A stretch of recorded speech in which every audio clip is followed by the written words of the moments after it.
김부장 이야기 원작자가 뽑은 원작을 뛰어넘는 장면에 대해서 말씀드려보려고 합니다. 드라마가 끝난 지 일주일이 넘었지만 아직 넷플릭스로 보고 계신 분들이 있더라고요. 재밌게 봐주시고 저는 아직도 이 여운이 남아있어요. 시간이 지나면 점점 없어지겠죠. 이 소설책에는 정대리, 권사원 그리고 송 과장의 개인적 스토리와 함께 그들이 바라본 김부장의 내용이 담겨 있는데요. 혹시나 시즌2가 나오면 정대리의 결혼, 권사원의 연애와 진로에 대한 이런 고민, 송 과장의 재테크에 대한 내용도 들어가면 정말 내용이 풍성해지겠다라는 생각도 듭니다. 이 드라마의 연출은 조연탁 감독님이 하셨고요. 음악은 정재영 감독님이 하셨습니다. 이 두 분 너무나 대단한 분들이죠. 그리고 대본은 윤혜성 작가님과 김홍기 작가님이 하셨고요. 이분들도 실력파 작가님들입니다. 그리고 촬영 감독님, 조명 감독님, 미술 감독님 전부 다 베테랑 감독님들이셨고, 그리고 일반적으로 드라마를 보면 보통 두 명의 주인공이 극을 이끌어가는데 이 드라마는 한 명이 처음부터 끝까지 쭉 밀고 갑니다. 그래서 대본의 한 90%가 류승룡 배우였는데요. 그동안 무빙, 극한직업, 7번 방의 선물, 명량, 최종병기, 활, 파인 등등 여러 영화와 드라마에서는 특정 캐릭터만 소화하셨다면 이번에는 거의 10인분을 한 번에 하셨어요. 거의 이분은 연기의 신이라 불러도 될 것 같습니다. 그래서 오늘은 원작에 없거나 그리고 원작을 뛰어넘는 장면에 대해서 말씀드려 보려고 합니다. 첫 번째는 1화 동주민센터 재테크 강사로 나온 이 사람. 와, 장난 아니죠? 명색 배우를 앞에 두고 강의하는 연기를 하는데 진짜 명품 까메오 역할.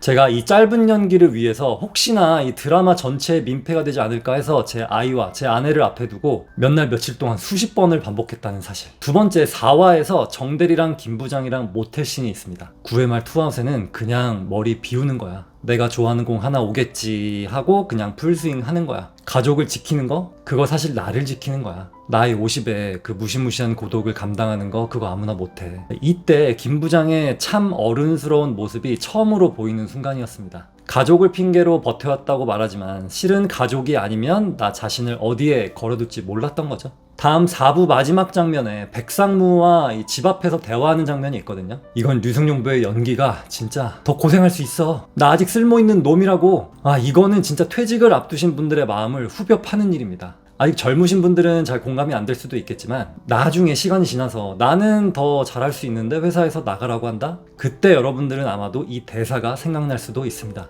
이 장면은 사실상 퇴직 면담이 아니라 한 인간의 안간 힘, 존엄을 지키기 위한 자존심을 다 내려놓은 순간이에요. 사람은 쓸모가 없다고 평가받을 때 가장 쉽게 무너지거든요. 그리고는 백상무는 아무 말도 하지 못합니다. 왜냐면 김부장의 말이 틀리지 않았기 때문이에요. 그의 침묵은 너 말은 모두 맞지만 나는 너를 지켜줄 힘이 없다라는 잔혹한 선언에 가깝습니다. 이 장면을 좀 여러 번 돌려봤는데 이미 은퇴하신 분들도 이 감정을 많이 공감을 하셨을 거라 느껴집니다. 5화에서 하진이가 낙수의 옷을 방에서 싸주는 장면이 있거든요. 공장 내려가기 전에 이 캐리어에다가 옷을 싸주는데 그때 그 분위기, 이 감독님은 이런 분위기가 연출될 것을 알고 찍으셨을까? 이 장면은 진짜 대사가 아예 없습니다. 그러나 침묵이 모든 걸 말하고 있어요. 옷을 조용히 접어서 캐리어에 넣는 하진의 손길은 사랑도 있지만 배려에 오히려 더 가깝습니다. 이미 상처 입은 사람에게 해줄 수 있는 게 거의 없다는 사실을 표정과 손의 움직임만으로 표현하는 그 연기, 이 장면도 참 좋았고요. 다음 6화 일식집에서 백상무와 김부장이 막 얘기하다가 싸우는 씬이 있는데 너는 일하는 기분만 내고 있는 거야. 이 대사가 저도 움찔했거든요. 사실 이 장면은 둘의 생존 방식이 서로를 위협한 것 때문입니다. 김부장은 버텨온 방식으로 살아온 사람이고 백상무는 기회를 잘 포착하거나 갑자기 돌아서는 방식으로 살아온 사람인데 이 서로 다른 방식은 결국 상대의 존재를 부정하는 것처럼 느껴지게 했어요. 김부장이 보기에는 백상무는 허세만 부리는 사람이고 백상무가 보기에는 김부장은 스스로 망가지는 걸 미덕이라고 착각하는 사람입니다. 이 충돌은 불가피할 수밖에 없어요. 둘 다 옳기도 하면서 둘 다 틀리기도 하기 때문입니다. 여기에는 나만 힘든 게 아니다 라는 사실을 인정하기 싫은 마음, 내 고생은 진짜고 너의 고생은 가짜다 라는 판단 욕구, 그래도 내가 버티며 살아온 방식은 틀리지 않았다 인정해줘 라는 인정 욕구까지 들어있습니다. 이 둘은 싫어하면서도 좋아하는 사이예요. 하지만 사회가 주어진 각자의 직책, 각자의 상황, 이것 때문에 충돌할 수밖에 없었던 거죠. 다음은 밥 먹으러 공장에 뛰어가는 거, 이거를 좀 코믹하게 그렸는데요. 뛰어가는 곳 사실 생각보다 많습니다. 제가 다녔던 회사의 공장에서도 밥 먹으러 뛰어갔어요. 뛰어가는 이유가 줄을 한 번 서면 진짜 오래 서고요. 특히 맛있는 메뉴가 나오는 날에 줄은 진짜 길어요. 근데 거기서 줄이 너무 길어져 버리면 영양사분이 나와서 중간에 줄을 자릅니다. 왜? 메뉴가 다 떨어졌으니까. 그러면 다른 메뉴에 줄을 서시라고 안내를 해드립니다. 또 뛰어가는 또 다른 이유는 빨리 먹고 탁구나 배드민턴 치러 가시는 분들도 있고 헬스를 하시는 분들도 있고 낮잠을 주무시는 분들도 있어요. 그 시간을 더 확보하기 위해서 뛰어가시더라고요. 근데 드라마에서는 메뉴가 하나만 있고 늦게 가면 반찬이 거의 다 떨어지는 설정이었는데 이건 드라마적으로 김 부장에게 더 짠함을 주기 위한 어떤 설정이었습니다. 실제로 밥이 부족한 경우는 없어요. 그러면 큰일 나죠. 드라마적으로 풀어가기 위함이었습니다. 7화에서 인사팀장과의 대화가 있습니다. 와, 인사팀장 이현균 배우님 진짜 강렬했죠. 저는 이분이 강릉에서 막 조폭 역할로 나왔을 때 별 감흥을 못 느꼈는데 이렇게 연기 잘하시는지 몰랐어요. 진짜 현직 인사팀장님을 데리고 온 듯한 날씬하고 몸에 딱 맞는 옷, 그리고 살짝 번들거리는 얼굴, 어딘가에 건방짐이 섞여져 있는 말투, 이건 전 세계 인사팀장님들이 다 그래. 여러분 회사 인사팀장님들도 아마 딱 그럴 겁니다. 이 인사팀장님은 사실은 단순한 악역이 아닙니다. 시청자 입장에서는 좀 건방지고 번들거리는 말투가 미운 게 사실이지만 조금만 더 깊게 들어보면 그는 오히려 가장 불쌍한 직업적 숙명을 떠안고 살아가는 인물이에요. 회사에서 인사팀장은 늘 권력자처럼 보이지만 실제로는 누구보다 조직 시스템에 충실해야만 되는 인간입니다. 예쁘게 말하면 조직의 대변자고 덜 예쁘게 말하면 결정을 전달하는 도구일 뿐이에요. 형은 왜 그렇게 자아가 비대해? 이 말을 하는데요. 사실은 그거는 개인의 생각이라기보다는 조직이 직원들에게 늘 해오던 경고의 대사입니다. 인사팀장은 그 말에 운반자일 뿐이에요. 아마 인사팀장도 참 속상할 겁니다. 다음 씬, 이건 정말 레전드 장면으로 길이길이 회자될 장면인데요. 7화에 고생했다 김부장, 이겁니다. 이거는 그냥 보셔야 돼요. 퇴사하고 온 남편을 처음에는 장난스럽게 퇴직금 내놓으라고 툭툭 찌르고 물도 툭툭 뿌리고 이러다가 따뜻하게 안아주는 근데 그때 류승룡 배우가 미안해 라고 했을 때부터 저는 눈물이 막 줄줄 흘렀어요. 촬영장에 저도 그때 있었는데 미안해 대사 소리가 안 들렸었거든요. 근데 하신 줄 몰랐어요. 근데 그때 촬영장에서 많은 스태프들이 눈물을 글썽였습니다. 평소에 촬영하는 공기와는 완전히 달랐어요.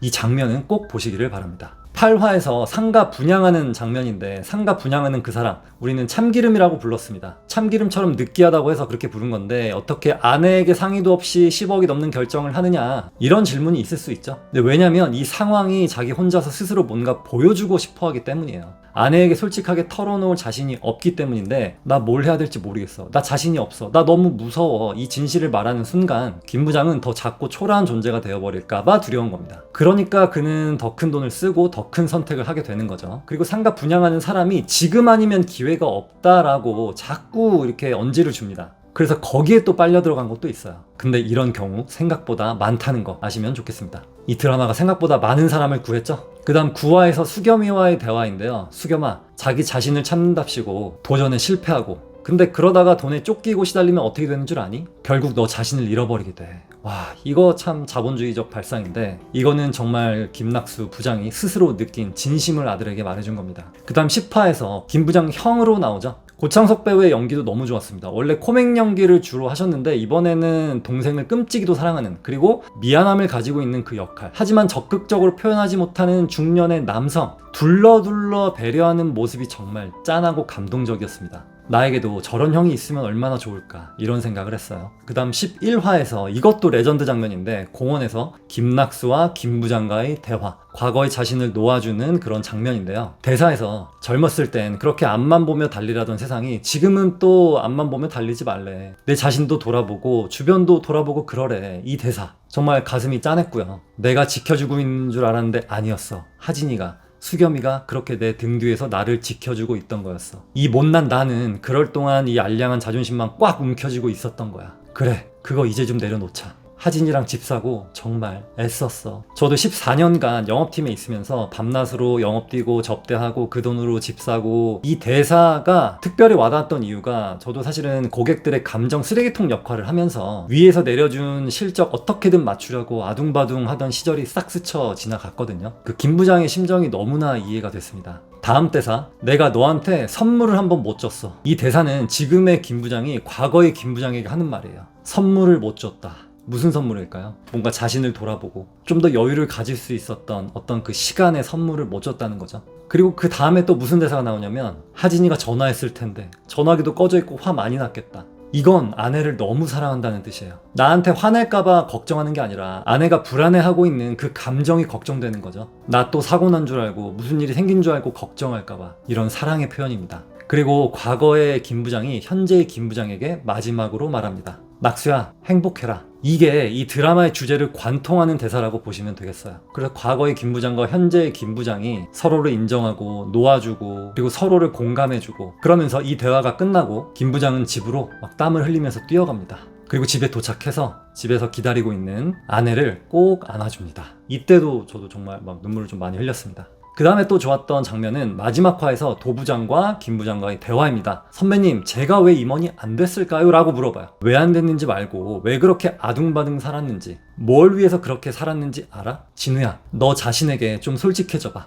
그러면 사는데 도움이 좀 될 거다. 어른으로서 과거에 자신이 했던 모습을 이미 반성한 김 부장이 도 부장에게 선배로서 하는 진심의 말이었습니다. 도 부장도 결국 같은 사람이었고 욕망 덩어리였던 거죠. 이 도 부장 역할을 했던 이신기 배우 역할도 매우 좋았습니다. 드라마에 몰입하신 분들은 막 이신기 배우 막 나빴다고 막 뭐라고 하시는데 정말 좋으신 분입니다. 그 다음 마지막 화에서 류승룡 배우와 명세민 배우가 맨발로 걷는 장면. 이걸 보시는 분들 중에 아직 결혼 안 하신 분들은 결혼하고 싶다는 생각이 들 수도 있어요. 맨발로 걸으면서 우리 왜 이런 시간을 못 가졌을까? 너 왜 이렇게 사랑스럽냐? 박하진, 위대하다 김낙수 막 이러면서 서로를 배려해주고 또 과거에 있었던 그런 힘들었던 일들을 보듬어 주는 시간을 갖는데 여러분들도 혹시 여자친구나 남자친구 또는 배우자가 있다면 이런 시간을 가져보는 것도 좋겠습니다. 그리고 마지막에 엔딩 장면, 김낙수가 편하게 쉬는 모습. 그동안 쉴 줄 몰랐던 김 부장은 이제야 쉴 줄 아는 그런 사람이 되었습니다. 여러분들도 가끔씩 쉴 준비가 되셨나요? 이 작품을 위해 모든 걸 쏟아부어 주신 류승룡 배우님과 조연탁 감독님을 비롯한 다른 배우들께 감사 인사드리고 SLL PD님들, 바로 엔터테인먼트, 촬영팀, 조명팀, 미술팀, 헤어, 메이크업, 의상, 스태프분들 너무나 고생 많으셨고요. 무엇보다 이 작품을 응원해 주시고 즐겁게 봐주신 우리 구독자 여러분들 그리고 시청자 여러분들께 원작자로서 진심으로 감사의 인사를 올립니다. 우리 앞으로 지금보다 더 행복하고 더 사랑하는 삶이 펼쳐지기를 소망합니다. 다음에 이것만큼이나 의미 있고 재미있는 드라마와 영화로 찾아뵙겠습니다.